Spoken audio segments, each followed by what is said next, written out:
Hello and welcome to the Fraternal Outdoors podcast. You've got myself, Eli, we got Sean and Adam on the line. We're gonna chit chat about, I don't know. We kind of got an agenda, but we don't really have an agenda per se. We don't have a special topic this week, but I do have a loose line of things that we haven't caught up on in some time because we haven't just gotten all three of us in the same conversation at the same time, other than our text threads. But recent news, Sean found a sweet marketplace find and got a blind for his boat, correct?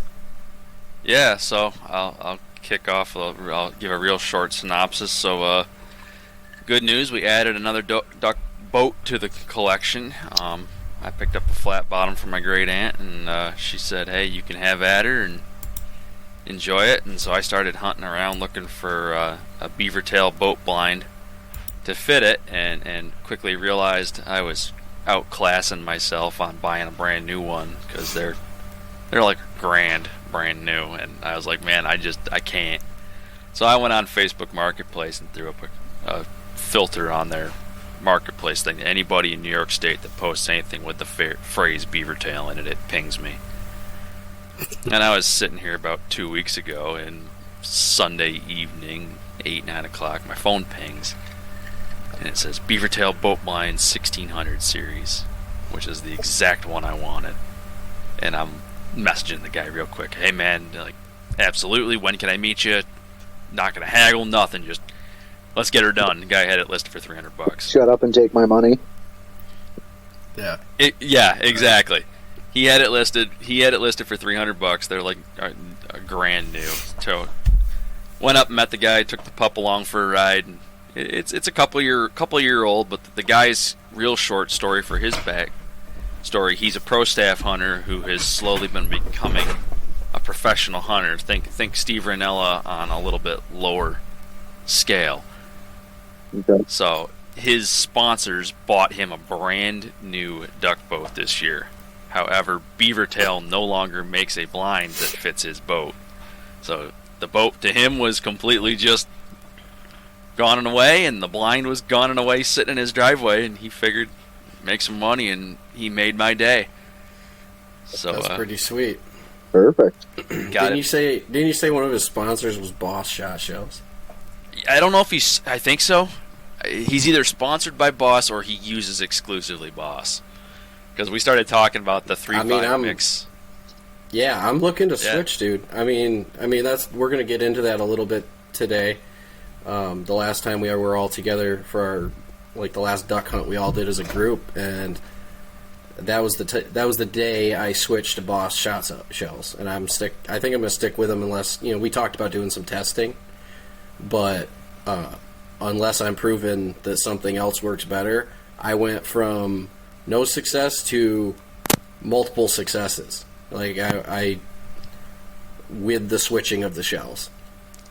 Yeah. All things equal, same shotgun, same me. Like I didn't practice or get better between those times. Like it was the shells. I'm pretty convinced it was the shells. There's a lot of guys that some people claim it's fanboyism, but everybody that I've talked to that's used them has pretty well been like, dude, they got the magic down. They got something going for them where their Bismuth shot is competitively priced enough that us guys who don't want to spend an arm and a leg for the expensive stuff and don't have a sponsor to pay for our ammo. Yeah. I mean, it's not cheap compared to some of the federal steel that we were shooting either. But ducks in the freezer speaks volumes. So I was gonna say shots per duck. Yeah. How many times I got to huck a federal at them? How many boxes of federal did I go through with no ducks? And then I tried Boss, 2 boxes, and several ducks in the freezer, Mm-hmm. Not saying that Adam had to was get it 2? nervous there. I might have only got 1 box. I think you only had one box. I think I had 1 box. I think you had one box to try them. Yeah. I had 1 box to try them, and then I had a backup box of Federal 4s and a bunch of Black Cloud BB. Yeah. All the Canon 3.5 inch that you have laying around now that we've got a pile of them and no intent to shoot them. What's that? I said for the 3.5s. Now that we've all got a couple of boxes. I think I've got 3 or 4 boxes of 3.5 in different stuff, and I know you've got at least one. At some point, we're just gonna have to. We're gonna have to just sacrifice the shoulders, man. And this is why I'm glad my gun only takes 3-inch shells. Yeah, you and TJ both. Dude, it's nice to have them just in case, you know. I agree with you. You kind of always know. You kind of always know that 3.5 is still going to be on the shelf because nobody. Yeah. It hurts. Less popular because it hurts. Yeah. Yeah. Yeah. By the way, I just looked it up. You bought one doesn't box feel of that bad. You bought one box of 2 3/4 3.5 mix. Yeah, that's what I thought. I'm definitely stocking up before next season, and I'm going 3-inch though. I'm pretty sure I want a 3-inch. I'm gonna stock up on ammo for next season, but we all know I won't. Yeah, we all know I'm gonna buy a pallet, and then you guys are all gonna realize ammo prices go up, and you're all gonna just be like, "Can I buy your boxes?" I'll buy my own boxes. That's fine. It's just I always wait till the last minute to buy ammo. I don't know why. Yeah. The boss was running a pretty good sale on, like, I think it was Black Friday, and I almost bought a bunch, and I didn't.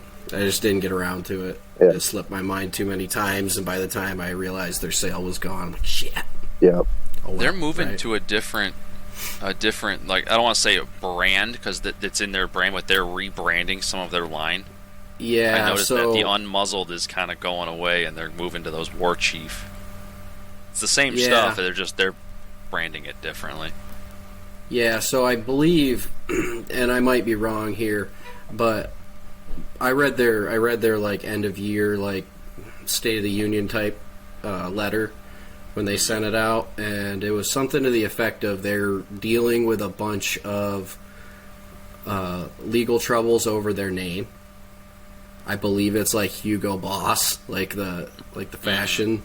There's they want nobody else using the Boss name, so they're doing some work around branding, is what I understand. I could be off on that. It's been a while since I read that letter, but I believe that's roughly what's going on. Is they've got some legal troubles with use of the Boss name, and they're just they're band-aiding while they're still fighting.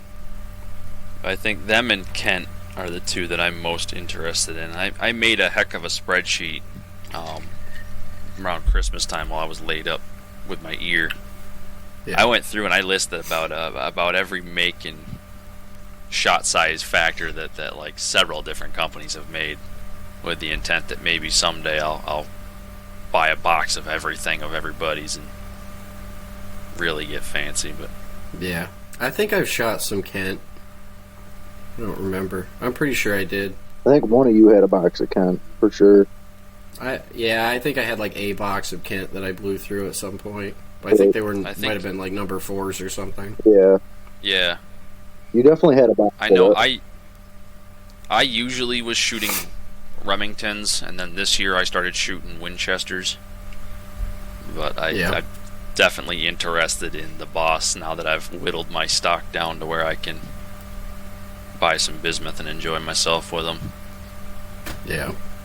But we'll do a future thing on the rest of the duck boat stuff. I don't want to spoil too much of what I'm up to, but we are partnering with another one of our fraternity friends in their business, Matt Sowers out of Marcy, the Rome Utica. Yeah, he has a business called Marcy Metalworks, and he's doing some really cool stuff, and he's looking to expand his business and become a real deal. So I got him on the phone the other day and was like, "Hey man, I got a wild idea. What do you think?" And we're starting down the road. So he is an excellent fabricator. I've worked with him. He taught me some basic TIG welding for a project I was doing back in college.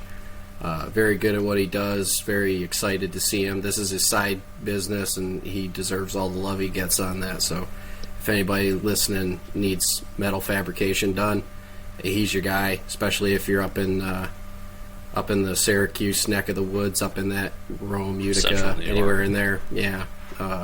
Marcy Metalworks. Give him a follow, give him some likes, give him some love. Yeah, and at some point we'll throw something together on our on our pages and stuff, and we'll share a little bit of a documentation of the journey I'm taking this boat on. So yeah, exciting I'm stuff excited. to come. Nice. I think that'd be an exciting little video project. It's gonna strain my editing skills, but You got it. I need the practice. It's fine. Yeah, I've been trying to take as many photos as I buy the bits and pieces. So we'll have some compilations of stuff to throw together here. Yeah. Did you see Danny was looking for a video intern? Yeah. I'm like, Yeah, me too. I need one too, but I can't pay him anything. Well, there are still unpaid internships. Yeah, there's also still gold in the dirt, but fewer and far between than it used to be. Is Fiverr still a thing? Can I get somebody to video edit on Fiverr? Probably. Well, hey, I haven't told you guys this yet, and this goes to we were talking about finishing up last duck season. The wood duck is done. I picked the wood duck up on Friday when I roll through towards Buffalo to work on one of my other secret squirrel projects. Nice. Is as beautiful as you hoped? I'm excited. He did scold me a bit more. It does turn out I thought I had hit that thing with very few pellets. Turns out the right side wing, I obliterated the snot out of it. When he actually went to go skin it and pull it apart and look at the bones, I had shredded most of the bones in the right wing. Well, to be fair, he knew that. He knew that when you dropped the duck off. You're like, I don't know if you can save it. He's like, it's not a problem. Well, the left wing was also pretty bad, and that's the one that I was more concerned about at the time. Gotcha. Okay. Turns out that one I more or less broke the shoulder joint in that first bone from the shoulder. Like the actual periphery bones were okay, but in the right wing, he said I smoked the living snot out of that right wing. Nice. So he was able to give me a decent flyer off the wall, basically as if the wings were coming right off the wall, but the right wing is a little tucked in tighter because of the way that it's all beat up. So Gotcha. He basically, he's like, I tried to give you the best of what I can give you without making it obvious that, you know, this thing's never gonna be in good shape. Yeah. So I'm you're never thrilled. you're never gonna get it fully extended out there. Yeah. Yeah, and it's not like the mallard where, you know, there's a little more bird and a little better. Right. To be fair, I sent 2 shells clean into that duck before it ever hit the water, so I got what I deserved out of hitting a Nerf football with a bunch of number 4s. Yeah. So I get to pick that up on Friday. I am super stoked about it, and can't wait to see how much more he's going to have for us here coming soon, because Adam, if memory serves me correct, you've got one in too, don't you? I sure do. Buffalo Got head? a nice Drake bufflehead in there. That's what I thought. Yeah. So we're hitting all the iridescent ducks of upstate New York. Yeah. That's cool. You still have One of a these days Drake I'll mallard get one. there, don't you? Yeah. So that's I guess I don't think I've talked about it too much, but maybe we did a little bit. Yeah, I shot my first banded duck ever, a Drake mallard, while we were down in Canisius, and I'm super stoked to have everybody be there for it. Eli was there for it. Adam was there for it. My buddy TJ, who you guys have probably all seen on a TJ and I here's and there's. TJ and I noticed at the same time, and I started pointing as he started going, it's got a ring on it or something like that. He's like, there's a ring on it. It's got a tag on it. It's got something on it. And I'm That was- like, it's that a was probably band. I'm like, That was probably the and you best part. weren't really listening or paying. I'm like, Sean, look at its leg. Like, Yeah, that was the best part. Like, hey, this thing's got a tag on it, and Sean's just like, they don't tag ducks. You don't have to put a tag on it when you shoot it. We're like, no, the big silver shiny thing on its foot. Like, Yeah. take a look at that. yeah. Yeah, And I then think you I got hit. real I think excited. I about hit the stratosphere before my feet hit the ground again. That was that was awesome. Then you called the number to see where it came from, and we found out that the thing was probably still drowsy from being drugged when you shot it. To be fair, it was August, but yeah, I literally shot it like 4 months after they banded it. Maybe no, what was it? 2.5 months after they banded the darn thing. He wasn't used to his bracelet yet. Yeah. That's why the wind was slowing them down so much, that extra weight. Yeah. Oh yeah, the way they were coming around that corner was so beautiful, man. We were out on a point for those listening, and as they would swoop from one area in, like out around the point, when they'd go back in, they would just hang up midair and almost stop. Some of them did stop. That's how I got that bufflehead. Awesome. Yeah. You think yeah, the wind would just about smack them. You think I'd have hit that bufflehead? Black duck I got. Yep. No, that's a nice shot. Yeah, Adam, awesome. They hook into that cold, the last swing around that point, and the wind just stops them right there. Yeah. The last week of my season up north, up here, I was out with TJ, and we were trying to hunt some buffleheads up near us. I tell you, I tried to shoot one with no wind at full speed. Boy, I thought I led that thing by 4 or 5 feet out in front of it. I watched the pellets fly behind him by 3 or 4 feet. I was like, you got to lead that thing by a car length to hit them suckers. Oh, yeah. Yeah. They're flying at like 7. I was told, I haven't looked it up, but like 70 miles an hour. Yeah. I think they're the fastest North American duck, if memory serves. That's wild. Yeah. Yeah. But that was a really good weekend. We all saw success. We all got some birds, multiple birds. Yeah. That was really quite good for us. I feel like things started to click in. You know, it was our second or third season. Third season as a group. Yeah. As a group, which is our third season total for Adam and I. I don't know what TJ's back experience is on. None. This was his first season. That was his first season. He won awesome. He won the shotgun that he used at your fair raffle about 3 weeks before duck season opened. Perfect timing. That man didn't own a 12 gauge. Yeah, he didn't own a 12 gauge until 3 weeks before season. That is awesome. Perfect. So yeah, he's out of the four of us. He bit the hook a little harder than you guys did, but he's definitely hooked and in on it now. We're already scheming for this year on trying to find some hunters and some marshland up here to try and. Yeah, you guys are gonna make Adam and I jealous because you're gonna get out more than us. Well, coincidentally enough, this is a great segue. So, in case you guys haven't noticed, they changed the dates for the next 4 years, 5 years. Nope, I didn't notice. They shifted all the seasons. So let me see here. I think they opened both zones now open. The western and the northern zone open at the exact same time. They've pushed that back, so there's no longer a 2-week stagger. Everything more or less lines up on top of itself now.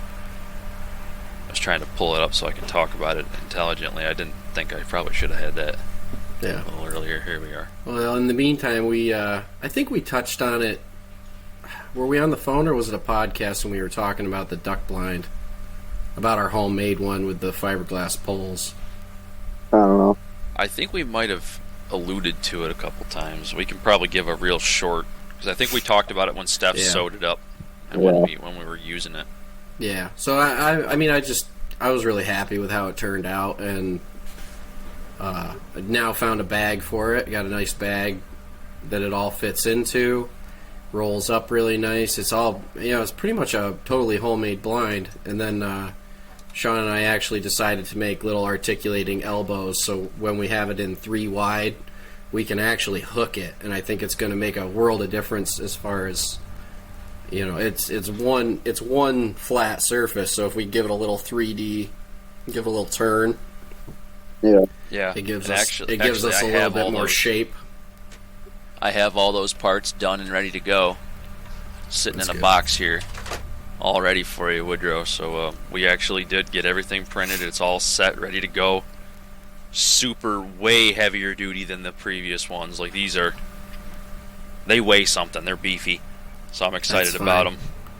Those will be subject to more moment because they're out in the middle like that. Yeah. I mean, we've got the other ones to support under it, but having those beefier is definitely to our benefit. But yeah, dude, I'm excited to try and use it some. When we go walking into marshy areas, I think it'll be really awesome to try and utilize that thing. And I think the inaugural set of where we started, I see you got a cat invading your camera space, Adam. I apologize, I'm under attack. Continue. But I think our inaugural time that we set it out, it came together very nicely in the dark, in the morning, setting it up. So I was really happy about that. The one thing that we didn't necessarily account for is the location we picked was not. We needed like 360 coverage. Yeah. Where we picked, we were out in the middle, which we discussed and had reasoning why we went out there. But I think that's why we didn't see as many ducks that Sunday morning. Well, we saw them, but we couldn't get them to come in. Yeah, that weather front was also just beat the snot out of us. Yeah, they were circling way high, and they were seeing us on the backside. I'm sure of it. Oh, for sure, 100%. So we might have been better right back where Sean and I were the morning before when you got a hen that morning, right? I had a Drake hooded merganser, a hen mallard. The hen mallard was at the other blind, wasn't it? No, that was this morning. That morning, I got a hen mallard and a Drake hooded merganser. That's right. You got a second hen mallard in the other blind when I got the black duck Drake and the mallard Drake. Yep. Yeah. Yep. Yeah. Yeah. So we added in a nice setting there to fill out a real nice basket of ducks that day. Yeah. I kind of want to talk about Duck Team 8. Take it away, brother.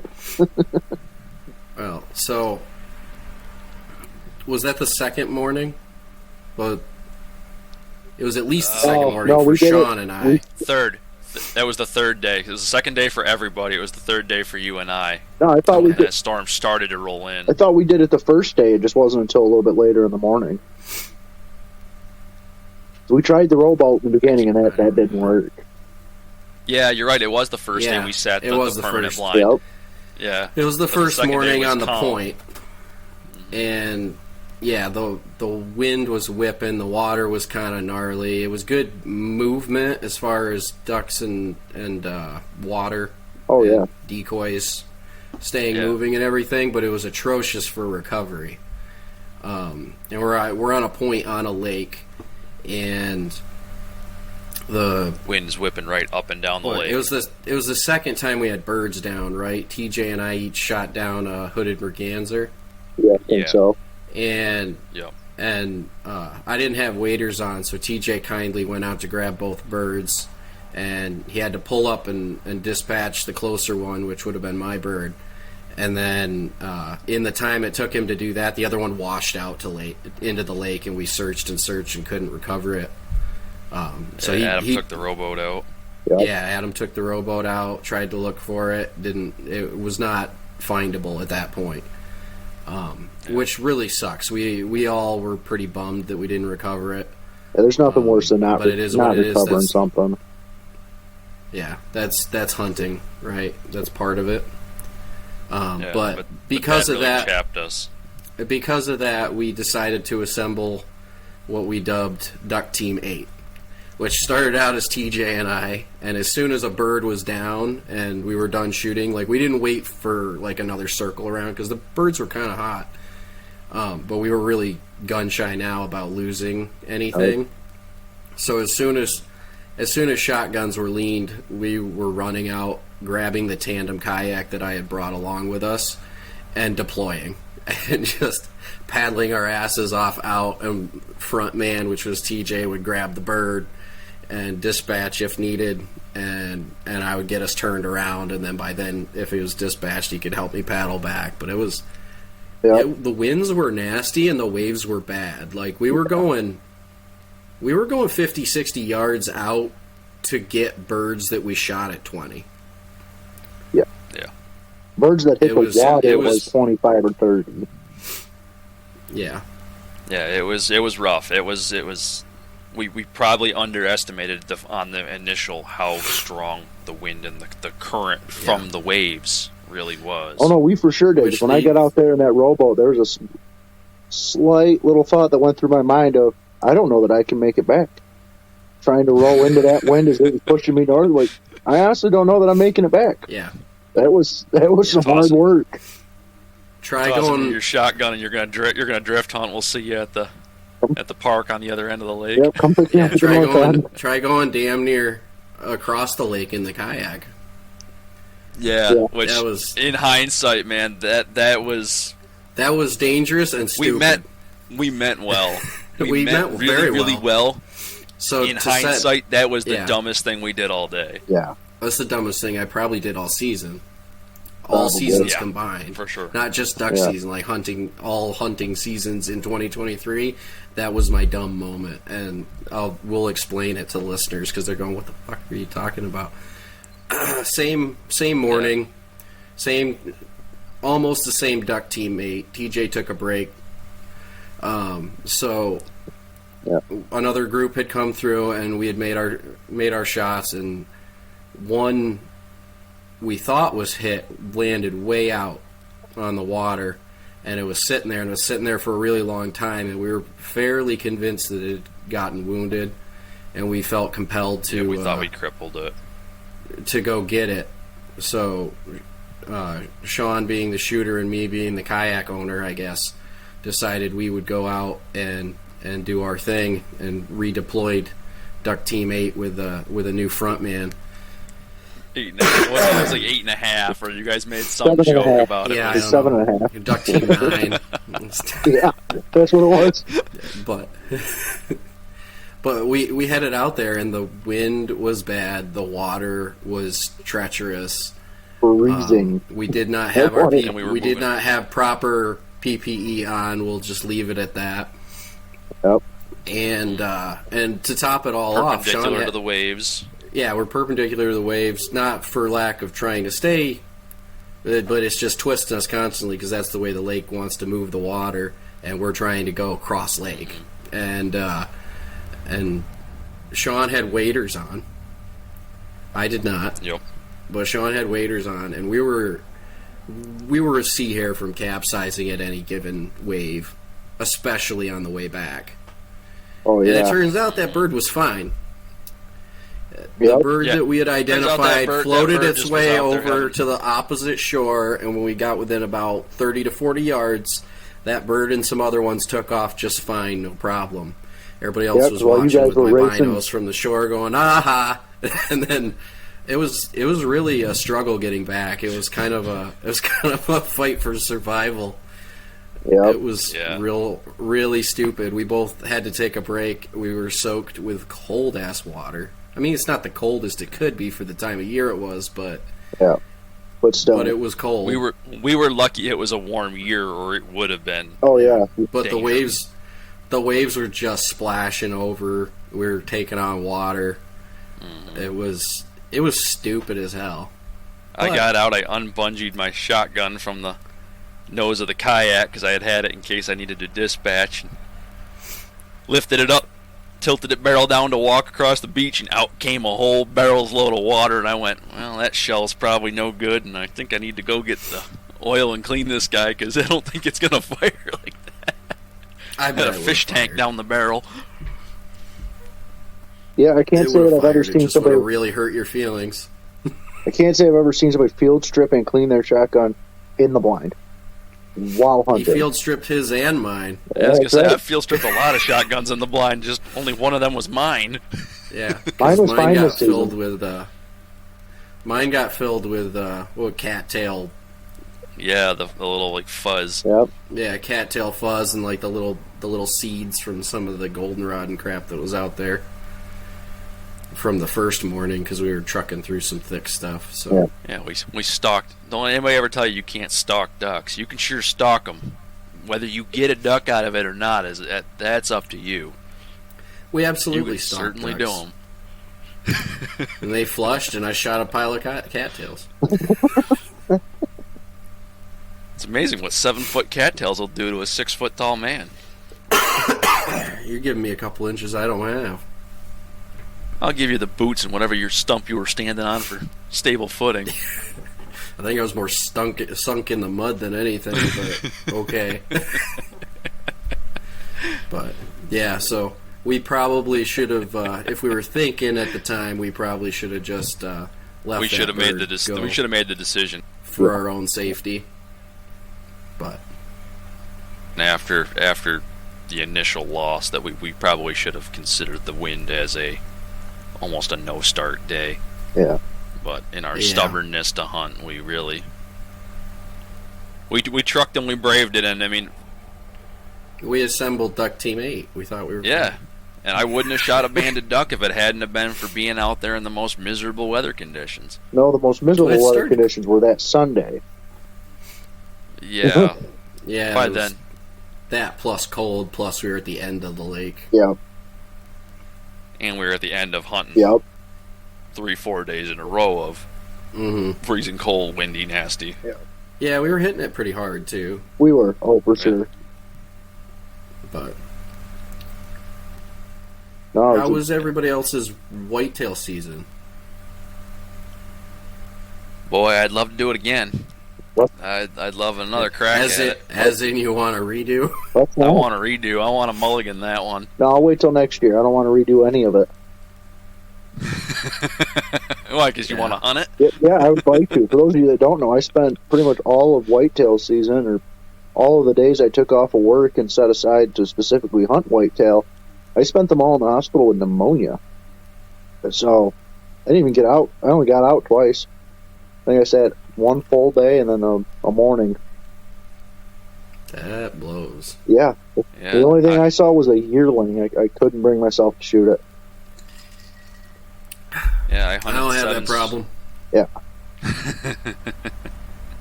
I hunted 7 straight days. I saw 30 deer on the very first day, and I thought, man, I'm going to have a great season. Everything's going well.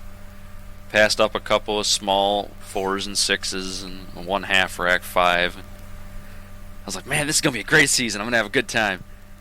The next 4 days straight, I didn't see a single deer. I sat in the woods for 4 straight days and saw nothing but squirrels.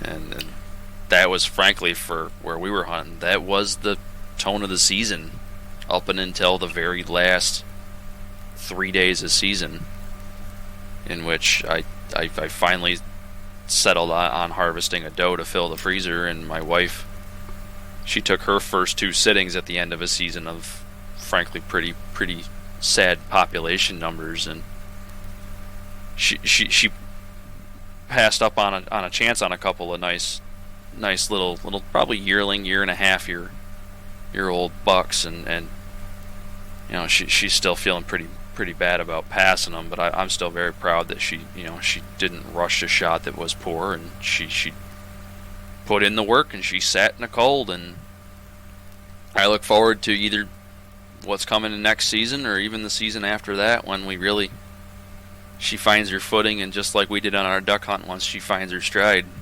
right, I think I'm going to have at least a deer hunting family similar to you, Eli. Nice. Oh, just me. My season went hunting solo over here. My season went considerably better than you guys, by the sounds of it. So deer in the freezer. I know whose freezer I'm raiding. Yeah. So I got a buck and a button buck, and Steph got a buck and a button buck, and we took Trevor out for the first time this year, and I got him a slob of a doe. Nice. Well, he got a slob of a doe. I just put him in the right spot. Location, location, location. Yeah. It was fun. That was my first time really mentoring, if you will, somebody, and he was an awesome pupil, awesome person to take. He he kind of did his own homework. He asked great questions. He made sure he came out and shot.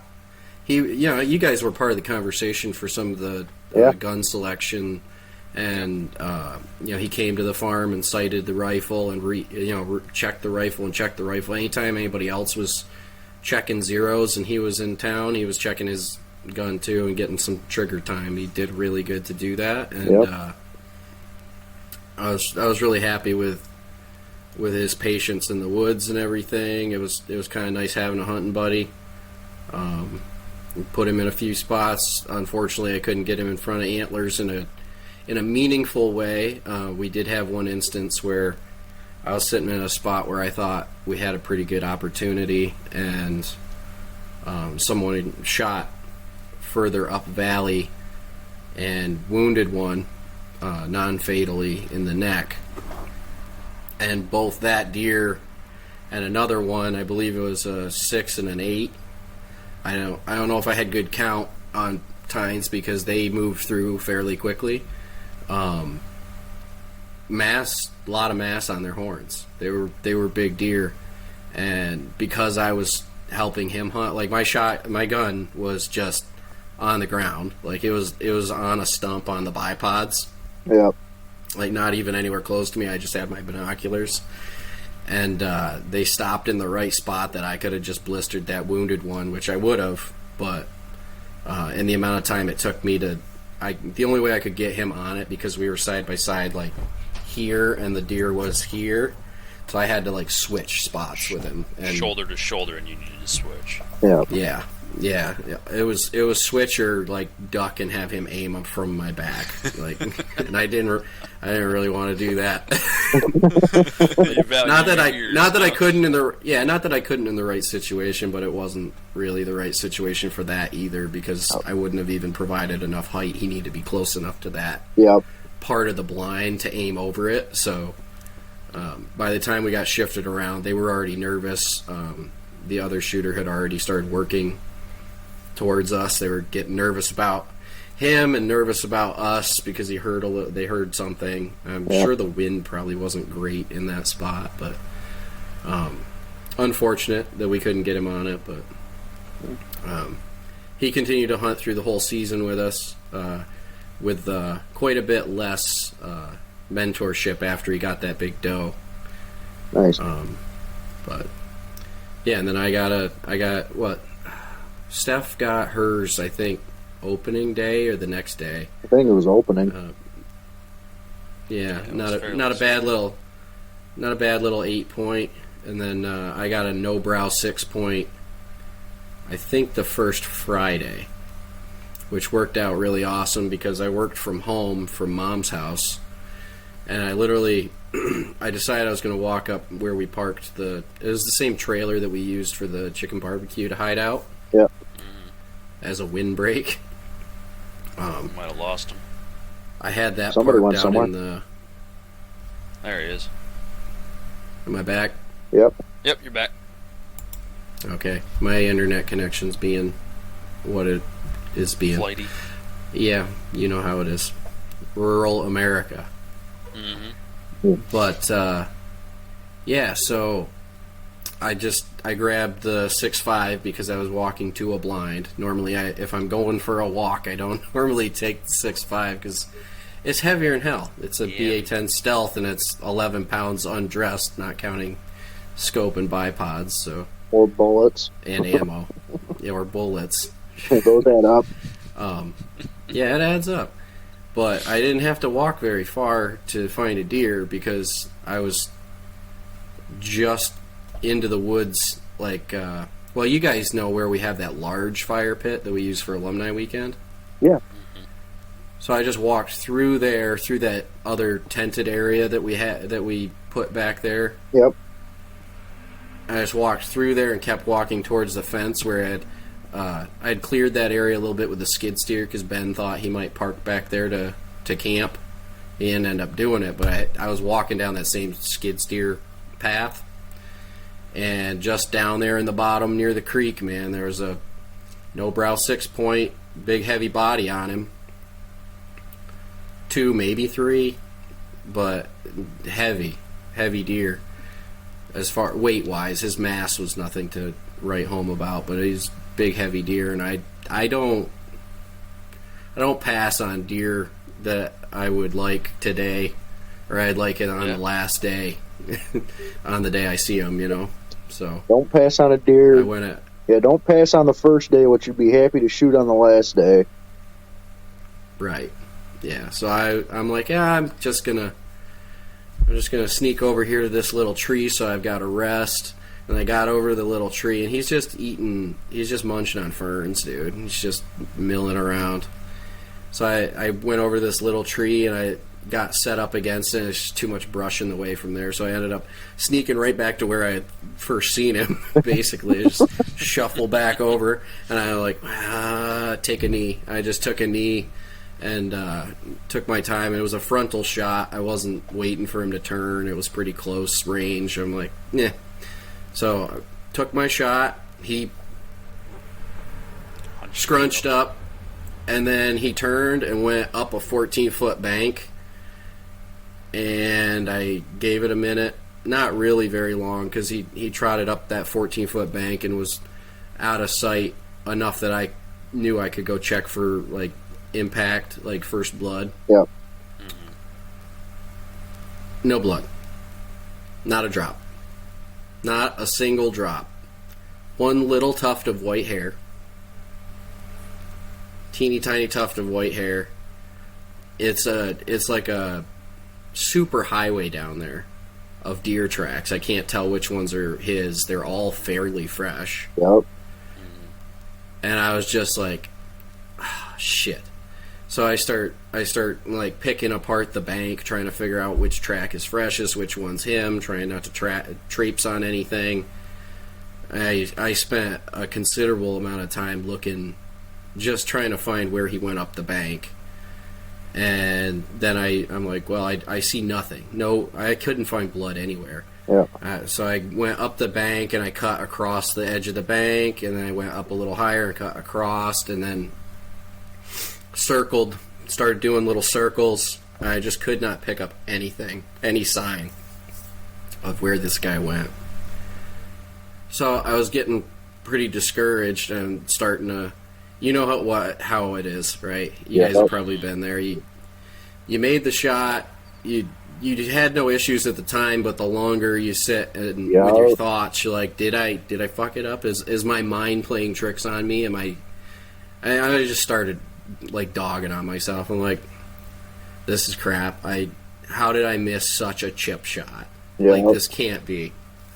I'm like, well, there's nothing really left to do but just like weave my way up.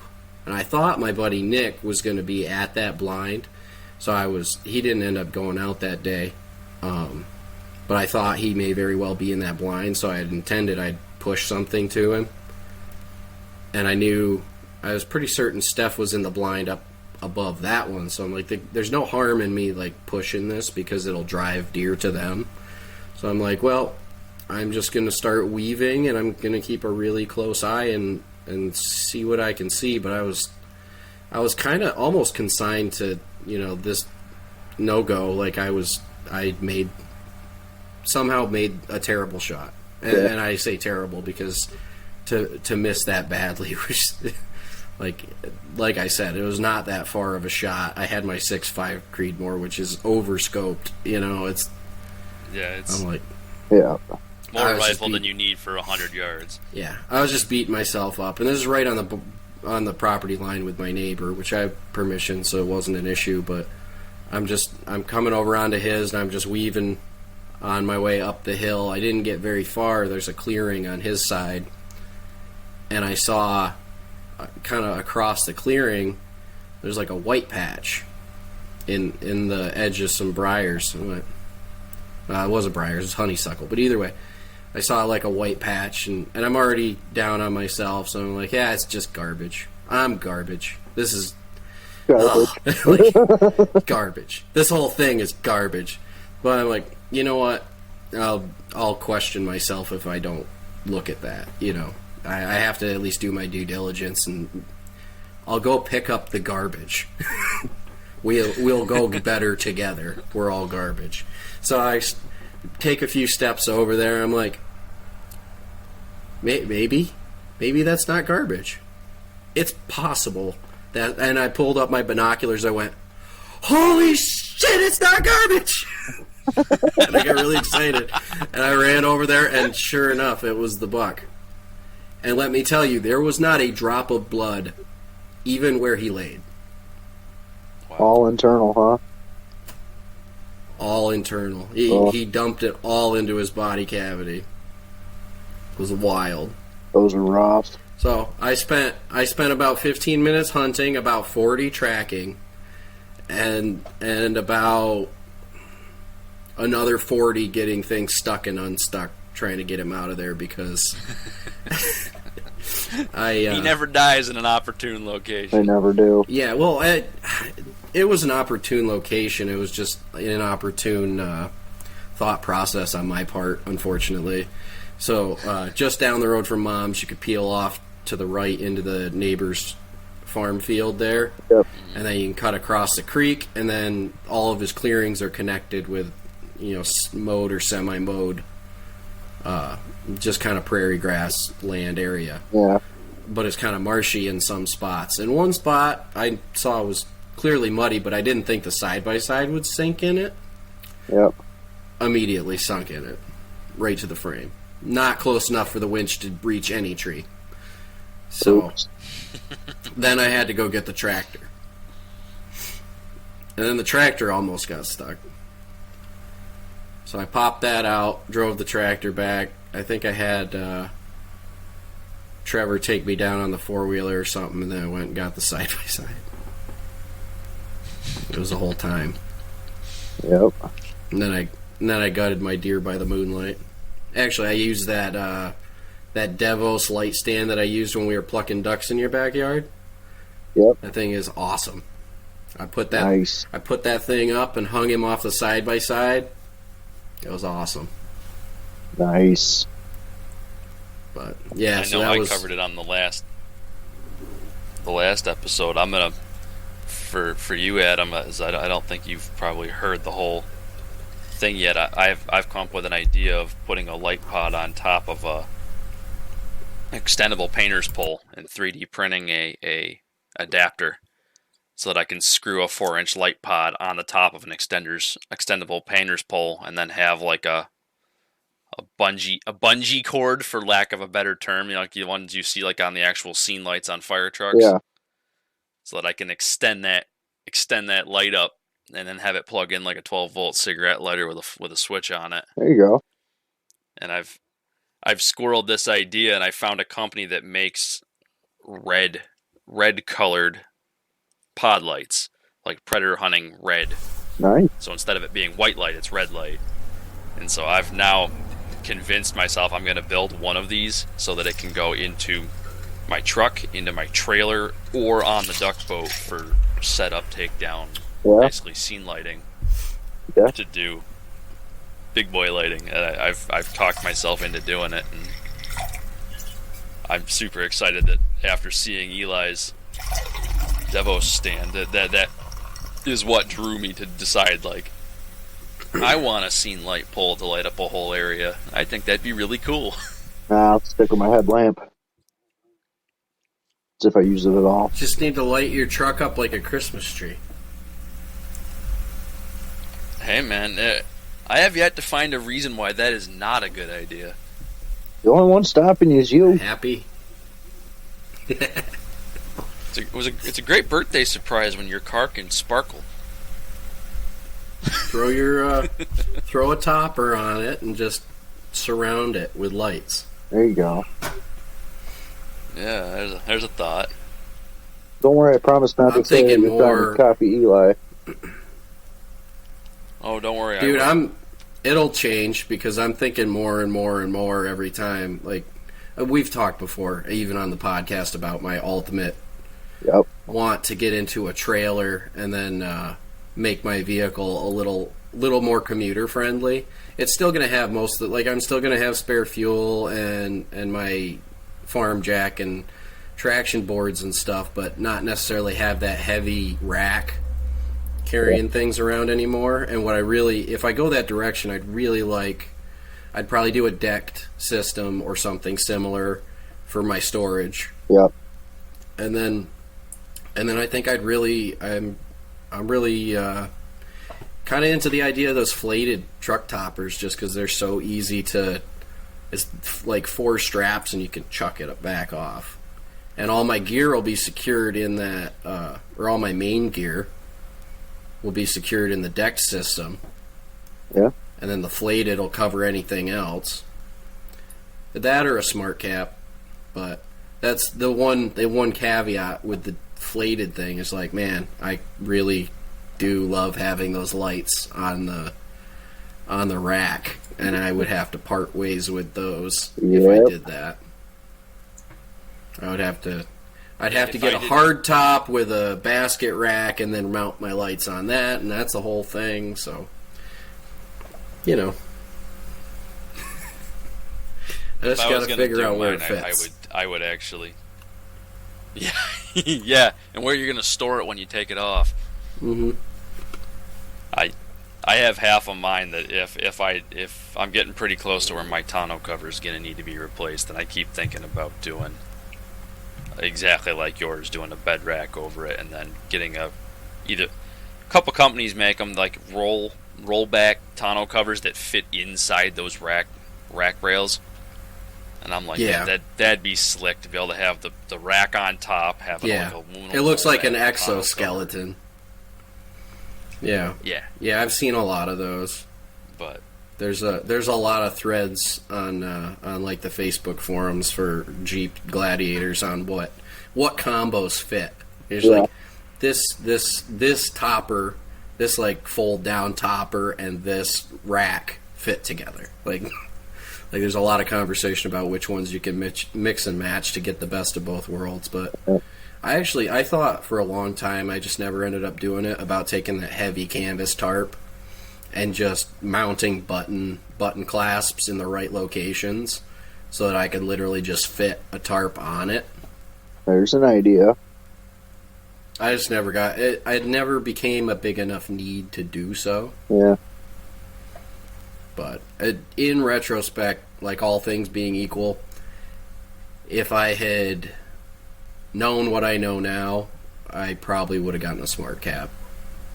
But I'm not sure if when I got my Gladiator, if they had them out yet. It was still somewhat limited on accessories when I first got my Gladiator. Yeah, you got it fairly. I mean, it wasn't right at release, but you got yours fairly close to the release of the Gladiator. Yeah, so it was a 2020, and I got it in 21. So they had 2019 and 2020 models, and 21 had just released, and somebody had racked 30,000 miles on their 2020 model and then traded it in. And it was orange with a tonneau, orange with a tonneau and a soft top, and nobody wanted it in Ohio apparently. But I did, so I drove from Pennsylvania to Ohio and got it. Perfect. Yeah, you went ooh piece of candy and went and got it. I told Steph that I was looking for a vehicle, but I had a wish list that I wanted to check as many boxes as possible.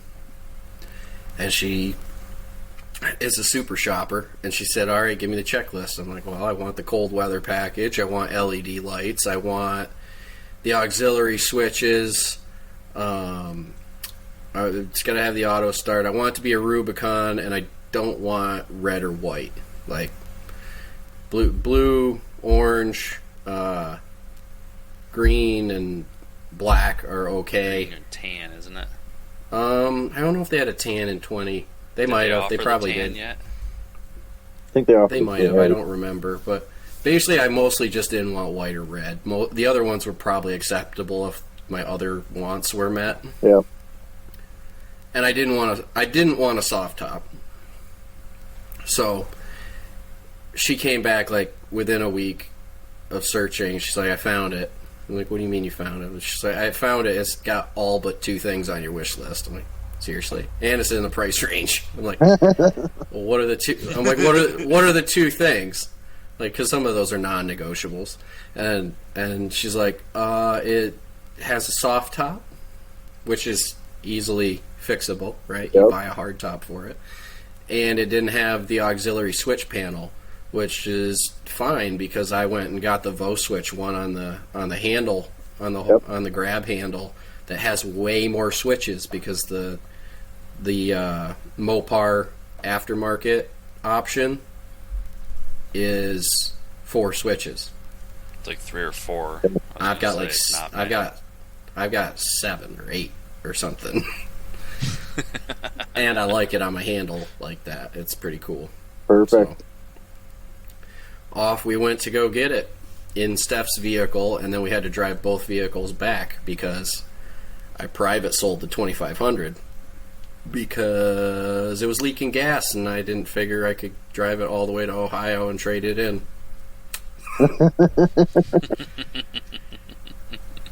It all worked out. I'm very happy. Perfect. Yeah, everything worked into the world of it. Mm-hmm. So yeah, I'm looking forward to what's coming though. I think that, there's some cool stuff that I think we're gonna have coming into this next season, and I think that we're probably wrapping into. I alluded to Callie doing deer hunting. I know she's planning to duck hunt with us this year. I bought her a shotgun for her birthday in October, and we're full well planning to bring her along at some point or at some level, and wrap that all in with the fact that I in my better judgment decided, you know what, instead of having me paddle across the lake to go find a duck, I'll get a dog to do it. Then I got a dog that I'm not so certain she loves the cold, so we're gonna have to bribe her. Yeah, you'll figure it out. They can be bribed. Sure can. They can be bribed. Winters have been milder and milder. Already. We'll start going on a southern trip every year. That's what a lot of these guys do, man. I'm thinking we got to go to Arkansas. We got to go down there and try that out. That is kind of a bucket list hunt. That would now that I duck hunt, I would really like to. I'd like to check out down there, but more than anything, I'd like to check out other flyways. Yes. Just to see it. Yeah. Just to check it out. I'd love to know what it looks like to see thousands of ducks at your spread. I'd love to know what that's like. Yeah. That would be pretty amazing. We'd probably get like stimulation overload. Probably. Just all freeze. Yeah. You're like, oh. Actually, I heard a guy on a podcast. So Bear Grease is Clay Newcomb's podcast, but he has like a spin-off podcast that's on the same thread, and he has his buddy. His name is escaping me now. I've watched or listened to the same one. His name is escaping me now. It's Reeves, I think, is the last name. Either way, he does the Country Life podcast, which it's on the same same thread, still associated with Meat Eater, all that. But he used to be a duck guide with his brother down there, and he tells some stories, and at least one of them, if not more than one of them, just like guys like us from like New York and like from the north come down to check it out, and then they don't even shoot the first time. Like they're like, wow. And Brent Reeves. And yes, Brent Reeves. I wanted to say Josh, and I knew it was wrong. Thank you. Yeah, Brent Reeves. He actually, it's kind of funny. He talks about case knives, and I thought that was super cool. I told my one friend that's in the marketing department that I'm like, hey, I heard a guy talking about case knives. If we reached out to him, he's like, was it Brent Reeves? I'm like, yeah. He's like, we did. I'm like, sweet. I love it. I really like it when the company talks to people from industries that I follow. Yeah.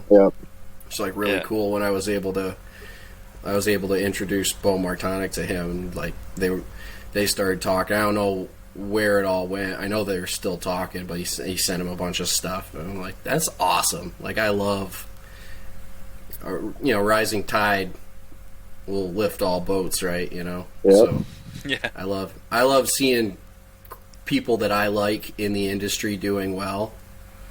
So that was really cool. If you can share something cool for them, and they can see something cool that you know about, I mean, everybody wins. It's everybody's getting to see something cool and learn something new. Yeah. Well, that's an exciting, just a cool thing. That's an exciting teaser, I guess I can drop. Is Garrett Babcock from Find a Way Outdoors is on the schedule to come on our podcast, and I think that's going to be a fun conversation. Talk turkey hunting with him. So I'm excited about that one too. I don't got much of a turkey hunting experience, but I've got a few real good stories of me doing dumb stuff with turkeys. My my story with turkey hunting is usually I go, I blow it, and then I go dig leaks, and I only get out a couple times a year. Nice. So, Hey man, the turkeys love to call to you though. As soon as you have something else to do, man. oh, I know it. My valley's filled with turkeys.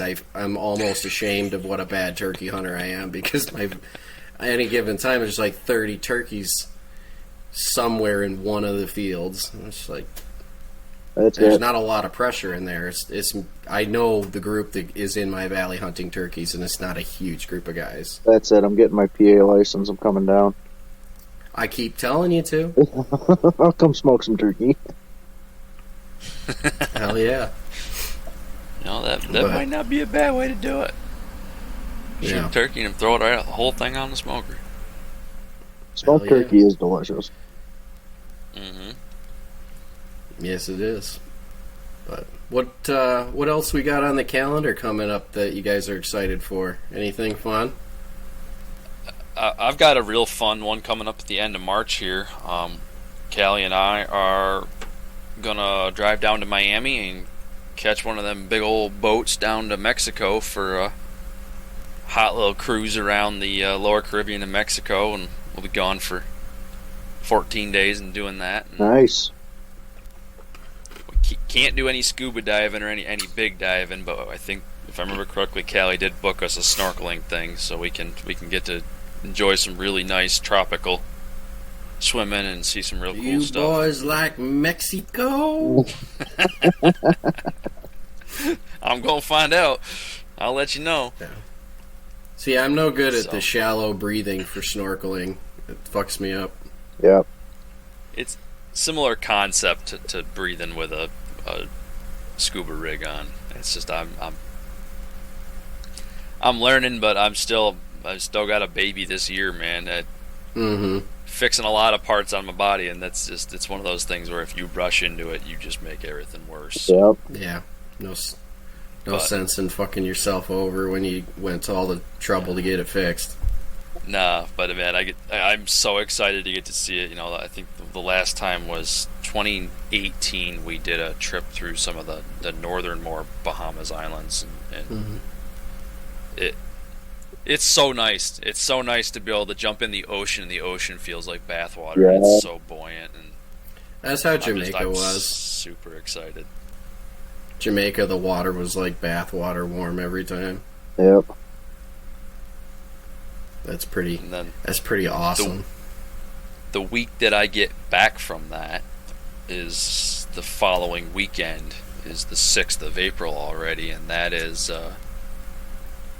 leading into our favorite annual tradition. We're going down to Gotta love that chicken barbecue. So there might be I was going to talk to you guys about that. There might be a potential date change. We can talk more offline on how that goes down. One? I'm not so sure. Okay. It's either going to be warmer or colder. Let's find out. This will be fun. Warmer, but they kind of want to do it on a Sunday when the barrel racers are doing their thing. I'm like, that may very harshly affect my ability to get help here, but I'll talk to them. It means I take I think they're kind of leaving. There's a whole handful of dates available to us that the barrel racers will be there. Yeah, we'll talk We'll talk offline and figure out, and we'll push that date out at some point as well for anybody that's in the area. But that's coming up, and I mean, man, we already, if nothing else, that's April. Here we are. We're lined up into spring already, and we're recording this. It's still February. I mean, yeah. One nice thing, if the date does change, one nice thing is that I might actually be able to go fishing on the opening day of trout in Pennsylvania for once. You're not allowed to do that. Which I'd be pretty stoked about. I do too want to do that. I didn't say whether you wanted to. Have you you're not ever? allowed to. I'll eat stalkers. Doesn't hurt my feelings. Taste about the same, if not better, because they've had nice, good feed all their lives. I know one of the guys feeding them. Just tell them to grab you a couple. Who also is our guy who has leads on duck hunting down this way. Yeah, see, cheating. Yeah, it's not cheating. It's cheating There's if you nothing- can just sing and the fish show up. There's nothing wrong with good intel. Yep. But yeah, there's that, and then we have our prep weekend for our alumni weekend shortly thereafter, Yep. which is overlapping with the outdoor show, which I'm excited about. Yeah, it'll be a good Oh, time. I'm stoked. I'm probably ordering any seeds this year if oh crap, I can't think of their name. Back 40 Seed Co. was there last year, and if they're there again this year, I'll be buying some seed from them. Then otherwise, anything it's to get just into our an outdoor usual. show. Yeah. It'll be fun to go hang out and see the sights and things. And My father went to the one in, it's not Scranton there, Harrisburg?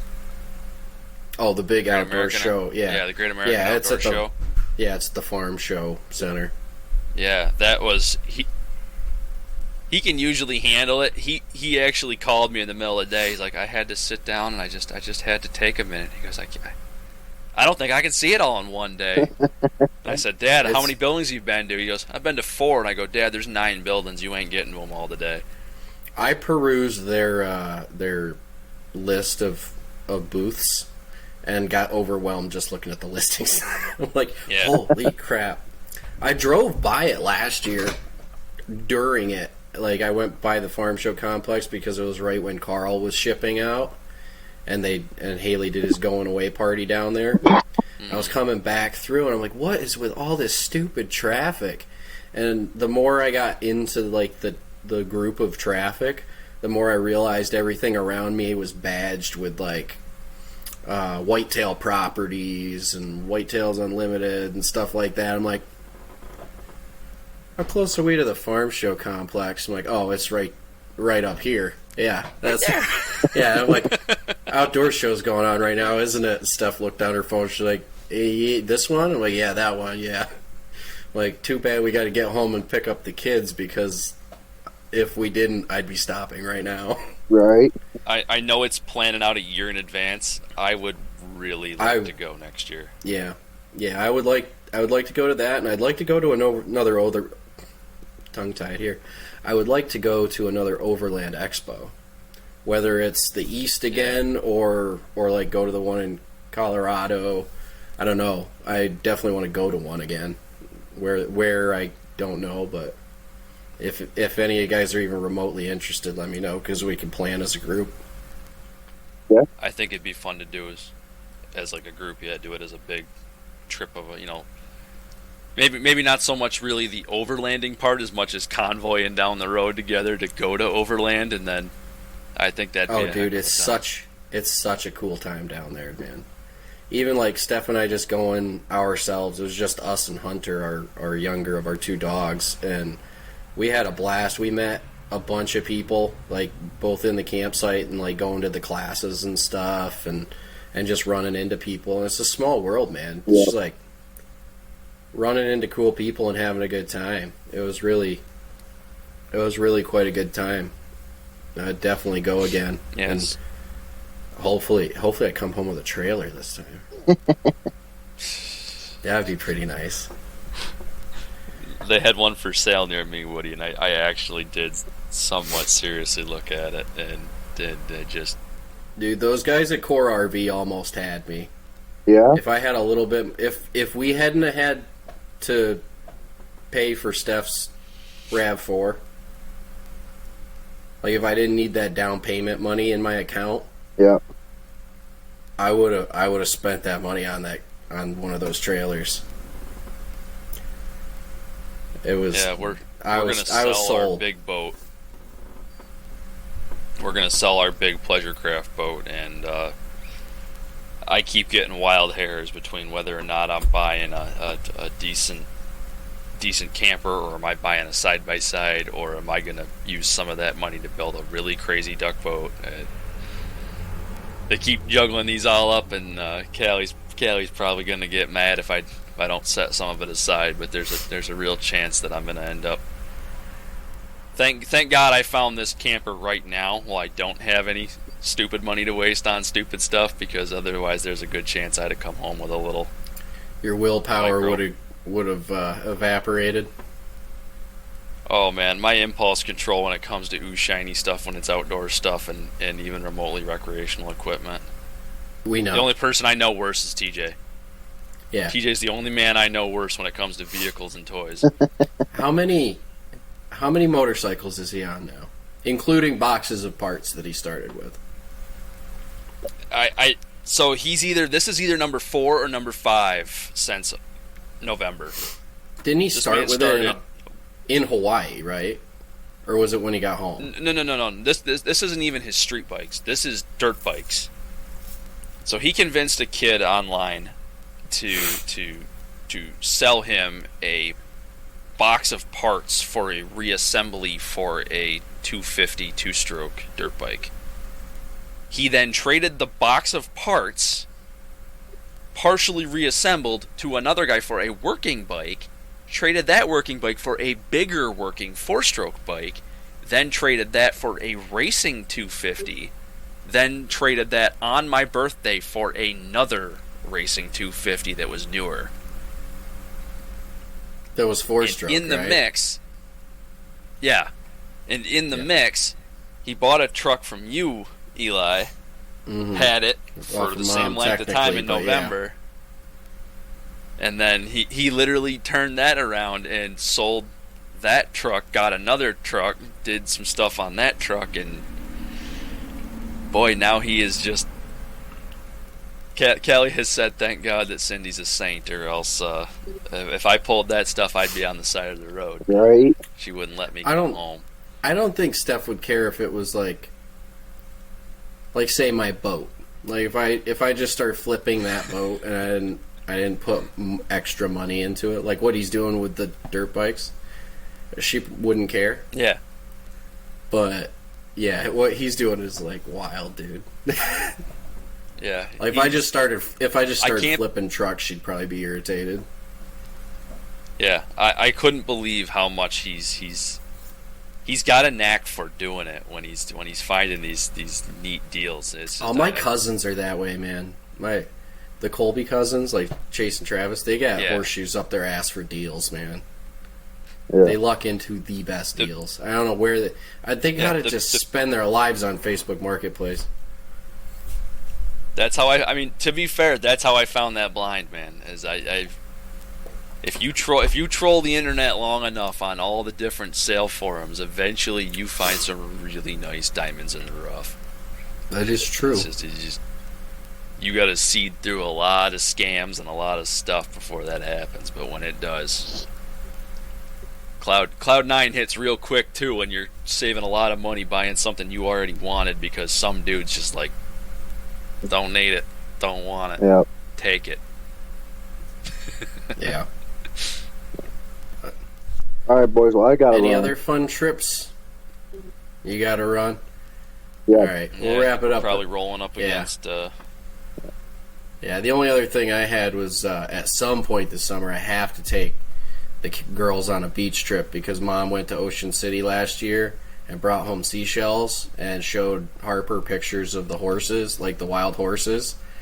So I absolutely have to get down there at some point this year because I promised that I would that she could go see the beach and go look for seashells and see the wild horses. Yeah, so what you've really done is you've told her she wants to see a live action spirit. Good luck. Yeah. Well, I told her she's got to, like, I'm trying to get her to eat her dinner and stuff at times. I'm like, you got to grow up big and strong so you can ride horses and stuff when you're older. And she's like, I'll grow up big and strong and ride the horses. So she finishes dinner, and then she goes, okay, I'm bigger and stronger now. Can I go ride horses? Like, no, it's not how. You got to build it up for a couple of years. She's like, when you're older. Like, I'm older now. I'm older now than I was a second ago, right? You poor sap, you're going to raise horse girls. I don't want to, but that's too late. I have a sneaking suspicion that my wife is going to foil me on that. Yeah, she's going to enjoy that because she was pretty much a horse girl. by extension. She took some lessons. She wasn't really a horse girl. She always loved horses, and now once she married me, she had the property to house a horse, so she got one. And the rest is history, I guess, and history in the making of probably fucking horse people in my house. Oh well, I'll live. Oh well, gotta have a hobby somewhere, right? Yeah. But Adam had to hop off. Just you and me. We can close it out. For everybody that tuned in and listened this far in, thank you so much for listening. Means a lot. You can support the channel by liking and subscribing, and you know, life is better when you do more shit outside, so get out there. Get out there and enjoy it.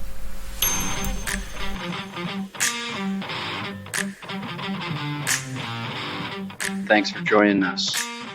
If you enjoy our content, please like and subscribe. You can also keep up to date by following us on our social media at Fraternal Outdoors on all platforms. And we love to see what you're doing in the outdoors as well, so please use the hashtag Fraternal Outdoors on your content so we can follow along. All the best in your outdoor pursuits, and catch you next time.